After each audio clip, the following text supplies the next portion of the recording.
Assalamualaikum warahmatullahi ta'ala wabarakatuh. Bismillahirrahmanirrahim. Alhamdulillahilladzi ja'ala an-nikaha min a'zamin ni'am ba'da ni'matis sihhati wal imani wal islam. Wassalatu wassalamu ala sayyidina Muhammadin asyrafil anam wa ala alihi wa ashabihi masabi dhulam. Amma ba'du. Bapak Haji Muhammad Arsan, wakil kita di PNU yang sama-sama hormati, Bapak Penghulu Kecamatan Kemnang yang kita hormati, Bapak Penghulu Trawangan, Bapak Kepala Dusun Pilih Trawangan, Bapak Kepala Dusun Pilih Kebun Indah, para al-mukarramun, para tuan guru, para ustaz, bapak-bapak, saksi nikah, keluarga besar daripada kedua mempelai yang sangat-sangat berbahagia, menimpali kebahagiaan kedua pengantin yang baru resmi menjadi suami dan istri. Memang undang-undang pernikahan sudah dilakukan, kemudian adat juga dilakukan, tetapi belum akan bisa menjadi suami dan istri kalau tidak melaksanakan syariat.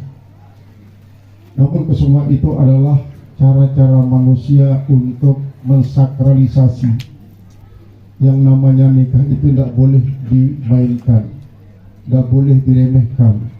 Bila perlu, kalau ada sejuta adat untuk membungkus kemuliaan daripada nikah, maka laksanakan hal itu.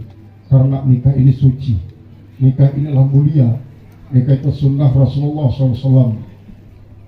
Jangankan kita umat Islam, kemudian bangsa yang berbangsa berfalsafah Pancasila, Undang-Undang Dasar 1945, kemudian mempunyai istiadat, adat istiadat.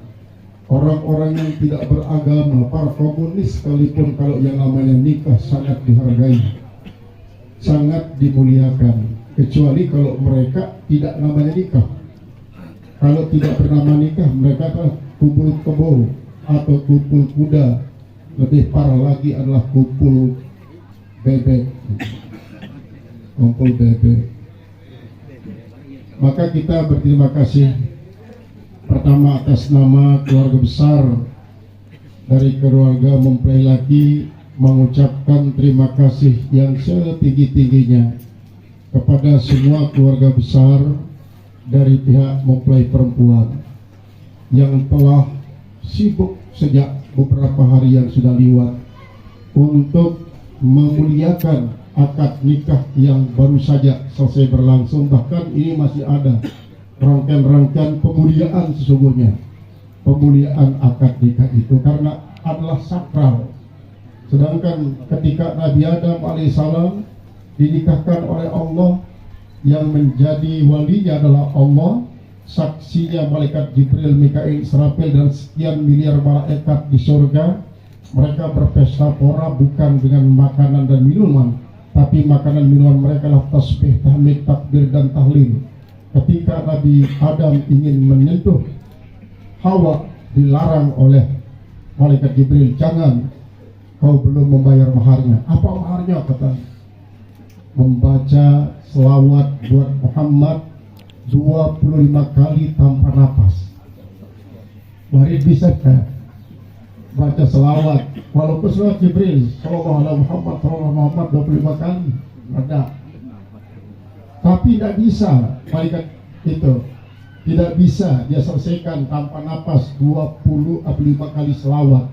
Bahkan pada satu riwayat 75 selawat. Tetapi walaupun begitu kan Jibril, sudah, yang penting kau selesaikan. Ini untuk apa? Untuk mensakralisasi yang namanya nikah itu dengan salawat.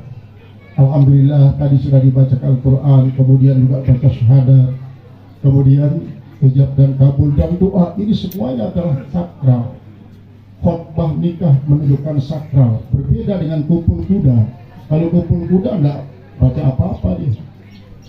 hanya syahwatnya yang digembuskan oleh para setan dan iblis yang menyaksikan mereka.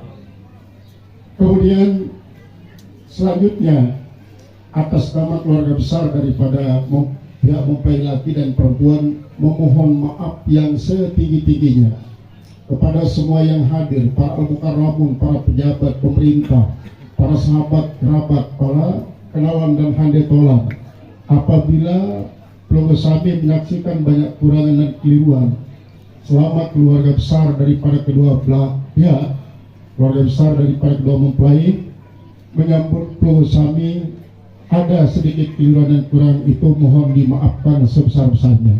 Sesungguhnya inilah kemampuan yang mampu direalisasikan oleh keluarga daripada kedua mempelai untuk memuliakan para al-mukarramun, para tuan guru, para ustaz dan segenap saksi nikah. Begitu juga apabila kurang itu nanti Bapak Ibu saksikan dan bahkan rasakan ketika penyajian ala kadarnya, maka terutama sekali yang dari TPN mungkin ada sedikit perbedaan selera dengan keluarga kita yang ada di Gili Trawangan ini, maka maafkan, itulah memang yang disajikan. Karena artinya apa? Memang di satu sisi Daipi Al-Mayyiti, satu sisi Daipi Azizi. Kadang-kadang yang namanya tamu itu bagikan mayit, pada sisi lain tamu itu adalah bagikan rajaku. Tapi bagaimanapun kita untuk memuliakan tamu sesuai dengan yang dikehendaki oleh tamu tidak mungkin untuk bisa kita lakukan. Maka oleh sebab itu mohon maaf sebesar-besarnya. Kemudian kepada kedua mempelai, Allah telah berfirman, daraballahu matalan lilladzina kafaru imra'ata nuhin wa imra'ata lutin kanata tahta abdaini salihaini fakhanatahuma wa qila lahuma udkhulun nara madakhilin. Artinya Allah menjadikan perumpamaan bagi orang-orang kafir, istri Nabi Nuh dan istri Nabi Lut. Kedua perempuan ini adalah istri daripada dua orang laki-laki yang sangat soleh, tapi keduanya mengkhianati dua laki-laki soleh itu. Kenapa? Nama istri Nabi Nuh adalah Wahilah, sedangkan nama istri Nabi Lut Wailah. Kedua-duanya ini adalah orang yang menghapus jejak.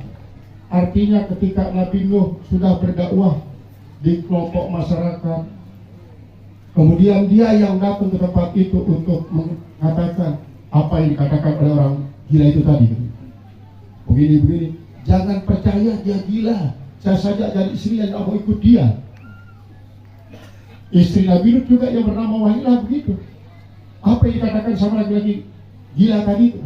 Dia bilang begini, tidak usah didengar. Orang gila, anggap saja dia itu adalah omongan kerbau. Saya sudah jadi istrinya, tidak mau ikut dia. Kata daripada Wahilah ini. Di samping itu dia suka mengajak para lelaki untuk melakukan homoseksual, LGBT. Mereka itulah dengan cara bagaimana? Kalau di siang hari dia menyalakan api, dia memukul genderang. Kalau di malam hari dia menyalakan api. Ketika nyala api, mereka pada berkumpul di sekitar rumah Nabi Lut alaihissalam. Maka sebab itu dikatakan oleh Allah pengkhianat itu. Dua-duanya pengkhianat. Akhirnya disuruh oleh Allah, udkhulan naram ad-dakhirin, masuk ke dalam neraka bersama orang-orang masuk. Nah, sedangkan untuk kaum mukminin, perempuan-perempuan yang beriman disuruh untuk mengambil contoh dari istri Fir'aun yang namanya Aisyah. Asia.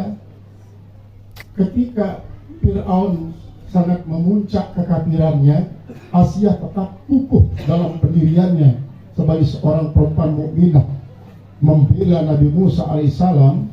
Maka pada saat itulah Fir'aun menyuruh algojonya untuk membawa Asia itu ke tempat pembunuhan. Bagaimana cara dibunuh?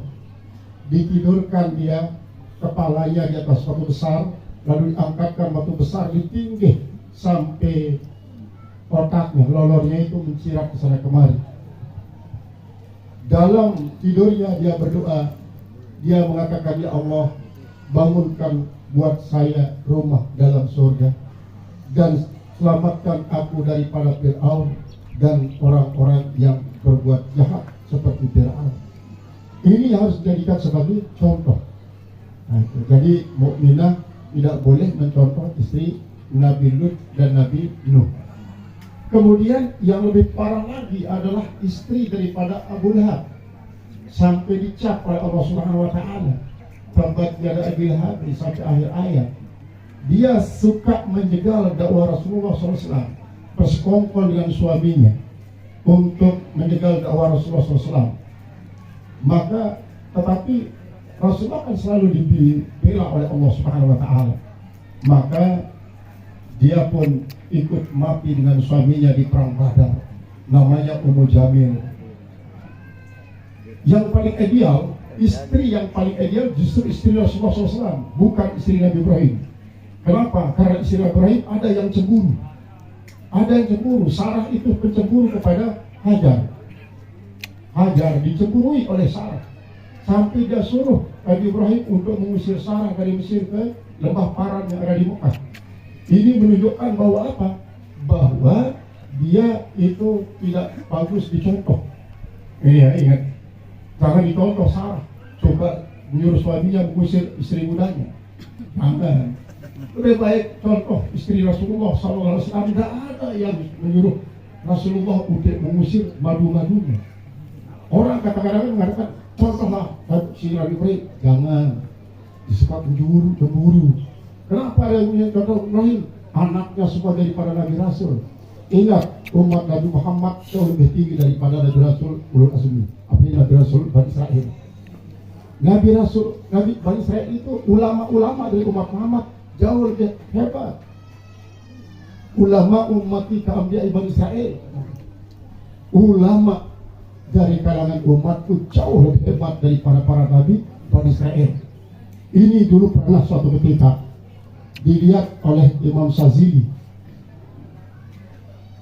Dia bahkan oleh Imam ini, guru daripada Ibnu Athaillah yang namanya Morsi. Kemudian Morsi itu punya guru yang bernama Syazili. Ketika itu berkumpul Nabi Musa, Nabi Isa, kemudian Nabi Muhammad SAW. Lalu Nabi Musa bilang apa?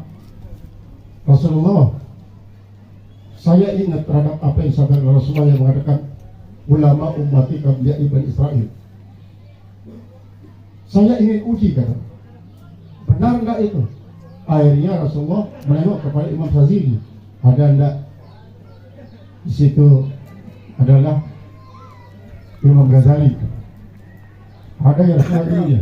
Kalau itu sudah dikemari, maka ayo, kalau ingin membuktikan bahwa ulamaku sama kualitasnya dengan Anbiya Bani Israel, uji yang satu ini.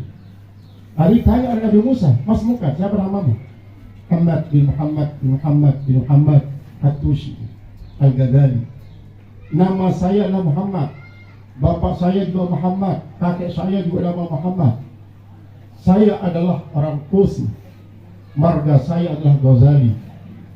Lalu dianggap oleh Nabi Musa, oh ini namanya seorang ulama dari umat Muhammad yang sama kualitasnya dengan ulama Anbiya Bani Israel. Ditanya hanya sekedar namanya, kenapa pada nama bapak dan nama kakeknya yang disebut? Harusnya kalau tanya nama sendiri yang disebutnya Muhammad di sana. Lalu dengan takzim Imam Ghazali nengok kepada Rasulullah. Rasulullah, boleh tidak saya jawab pertanyaan beliau? Jawab, tetapi tetap dengan adab. Nah, akhirnya Imam Ghazali buka bicara. Kan Rasulullah juga, Nabi Musa alaihissalam, ketika ditanya oleh Allah, matil ka biyaminika ya Musa, apa yang ada di tangan-tanganku itu Musa? Maka Nabi Musa menjawab dengan cukup panjang, hadhi asaya atau ini asaya dari wala terus. Seharusnya kalau ditanya apa tangan Tuhan hanya tongkat, katakan tongkat saja. Kenapa faedah tongkat itu juga disebut-sebut?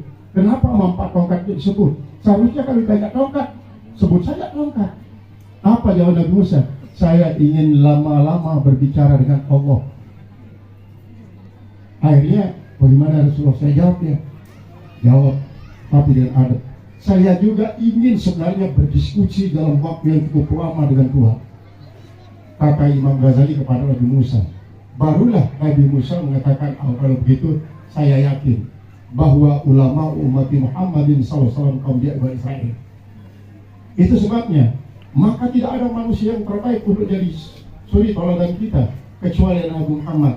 Maka tidak ada istri yang terbaik untuk menjadi contoh kecuali istri-istri daripada Muhammad SAW. Bayangkan 9 orang istri, dia dibikinkan rumah hanya kecil,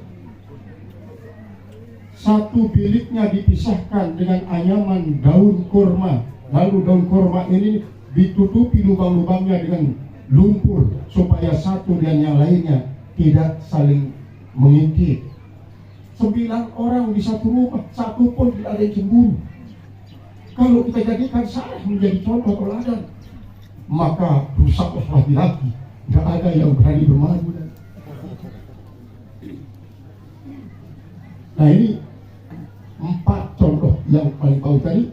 Contoh yang pertama yaitu contoh daripada istri yang sangat jahat, yaitu istrinya Nabi Lot dan Nabi Nuh. Contoh yang kedua, contoh daripada istri yang sangat taat kepada Allah tapi suaminya kurang ajar. Contoh yang ketiga adalah contoh daripada suami istri sama-sama kurang ajar, yaitu adalah Abu Lahab dengan Ummu Jamil. Sedangkan contoh yang keempat adalah suami dan istri saling mendukung dalam segala kebaikan, suka duka dia siap, yaitu istri Muhammad SAW. Coba bayangkan itu, dengan rumah yang kecil itu 9 orang ditaruh di rumah Rasul, tapi tidak ada yang keberatan. Pernah suatu kali dia keberatan, minta apa? Emas dari Rasulullah, karena dia ngambil contoh dari Raja Roma. Itu istri Raja Roma punya perhiasan yang sangat gemerlapan, kita kok istri Nabi tidak punya perhiasan.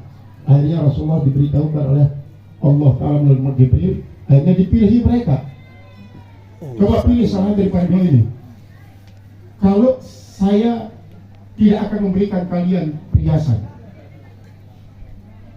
tapi kalau kalian ceri, tidak akan pernah bertemu dengan saya, dan kalian tidak akan mungkin nikah bersama laki-laki lain, kata Rasulullah SAW. Akhirnya apa? Rasulullah dengan katanya yang hanya sepatah kata itu, semua istrinya tunduk, semua pada bertobat. Rasulullah tidak bertindak, tapi bapak-bapak mereka yang bertindak. Umar bin Khattab ingin memukul putrinya Hafsah.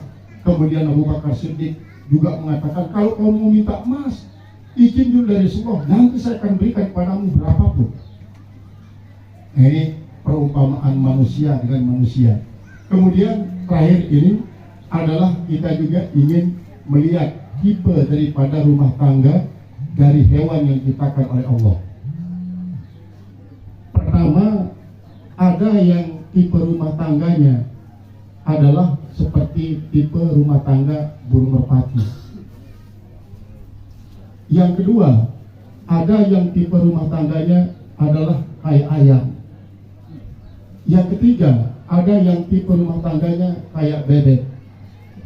Yang keempat, ada yang tipe rumah tangganya kayak merak. Kalau tipe rumah tangga kayak burung merpati, maka apapun yang dialami dalam rumah tangga suami dan istri tidak akan pernah berpisah. Kenapa? Burung merpati ketika dia mengerami telurnya, baik yang pejantan maupun betina, tidak pernah berpisah, bahkan dia bergiliran. Sedangkan tipe ayam jantan, nah kalau tipe ayam jantan sering kawin, dia sering kawin tipe ayam jantan. Memang ayam jantan kan gagah sekali dia. Sekali saja dia mengobatkan sayapnya, maka ayam-ayam betina pun berdatangan, walaupun ayam betina itu ditipu hanya dengan ampas kacang dia berdatangan. Begitu dia datang, ayam betina itu langsung dicaprek. Itulah ayam jantan. Ketika dia apa? Ketika betinanya bertelur kemudian mengeram, tidak pernah ditengok, itu namanya ayam jantan. Kemudian yang ketiga adalah tipe bebek. Kalau bebek itu memang dia juga tidak kalah seperti ayam. Kalau ayam dia mampu menggauli betinanya sehari hanya 10, tapi kalau bebek itu 15 sehari. Dan bebek lebih kuat daripada ayam jantan. Kalau ayam jantan itu makanya saya berikan sesenggak itu. KTA kata orang. Artinya ada orang yang KTA, artinya nafsu NKTA itu ya, nafsu kuda tapi tenaganya ayam. Itu tipe laki-laki, ces dia berhenti, akhirnya pergi. Kalau bebek bisa dia sampai sore menggauli 15 betinanya itu. Tapi jeleknya bebek itu tidak pernah, yang betina juga tidak pernah mengerami akan telurnya. Itu bebek, itu maksudnya yang panjang lehernya, yang dikatakan selur bebek sekarang, itu raja bebek di rumah makan Galeh itu. Kan bebek ngompal itu berbeda dengan bebek yang biru-biru. Nah, kemudian yang keempat yang rumah tangganya kayak merak. Nah, merak ini dia memang hanya bertampan-tampan saja. Disuka menipu perempuan, betina-betinanya cuma dengan kebatan ekornya. Cuma tidak seperti ayam. Dia hanya mengumpulkan itu kalau merak-merak, namun dia tetap bersama pasangannya. Maka tipe rumah tangga yang terbaik adalah tipe rumah tangga burung merpati. Itu akan dilihat nanti daripada sifat daripada laki-laki dan perempuan itu. Jadi tidak bisa diingkari. Karakter ini tidak bisa diingkari.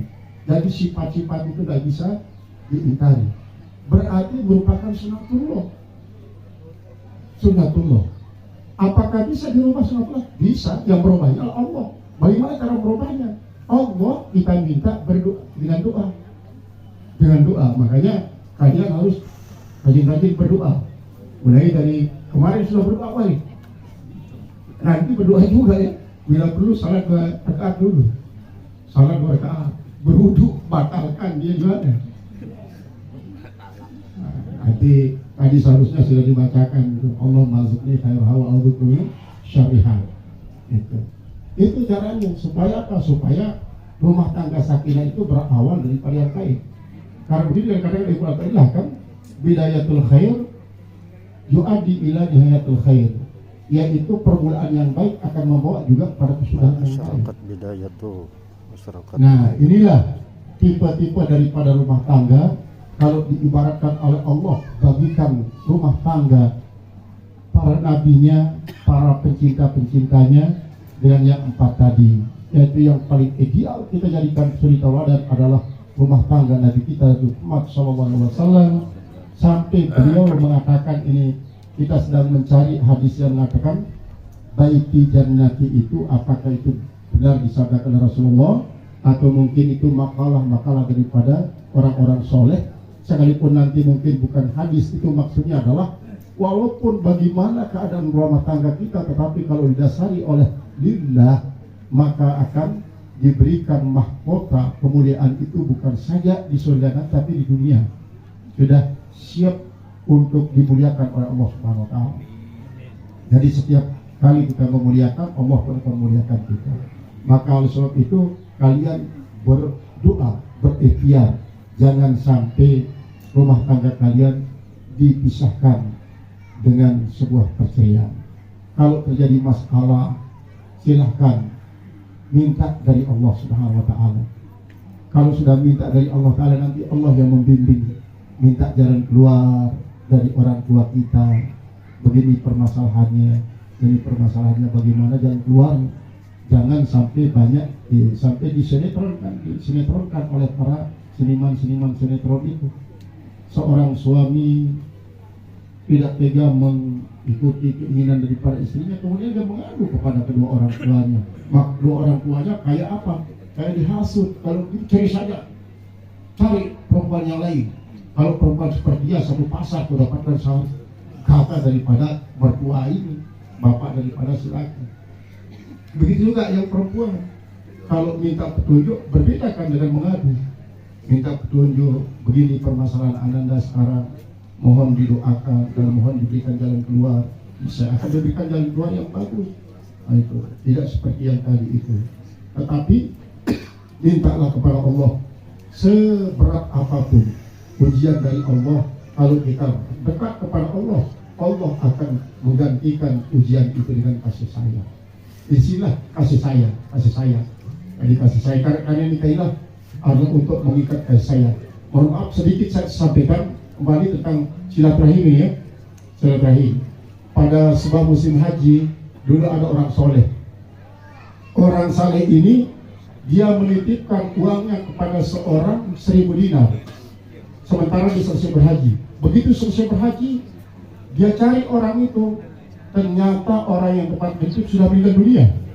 Tidak ada keluarga yang tahu. Akhirnya dia mengadu. Yang menitip ini minta petunjuk dari seorang alim di Mekah.